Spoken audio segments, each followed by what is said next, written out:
அப்பச்சியோட அத்தை வீட்டுக்கு போனோங்களா, உங்க மாமரத்துல பச்சை மாங்காய் நிறைய தொங்குச்சுங்க. நாங்க அந்த மரத்துல கொஞ்சமா மாங்காவா பறிச்சுட்டு வந்துட்டோங்க. இன்னைக்கு அதை வச்சு ஒரு டிஷ் பண்ண போறாங்க. வாஷ் பண்ணிட்டு தோல் எல்லாம் நாங்க பீல் பண்ணிட்டோங்க. ஸ்மால் பீஸா கட் பண்ணிட்டோங்க. சின்ன வெங்காயம் 5-6 எடுத்துக்கோங்க. ஆஃப் மூடி தேங்காய் எடுத்து குட்டி குட்டி பீசஸா கட் பண்ணிக்கோங்க. 2-3 பச்சை மிளகாய், அப்புறம் உப்பு சேர்த்துக்கோங்க. கொஞ்சம் தயிர்.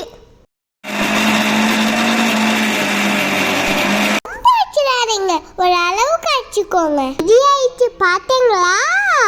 நீ தாளிப்பு ரெடி பண்ணலாம். எண்ணெய் ஊற்றி கடுகு போட்டு உளுந்து போடுங்க. அரைமிளகாவை 2 போட்டு கருகாப்புல போடுங்க. பெருங்காயத்தூளை தூவி இறக்குங்க. அப்படியே சுட சுட சாப்பாடு எடுத்து போட்டு அப்புறம் நீங்க இந்த மாங்காய் சமந்தி எடுத்து வைங்க.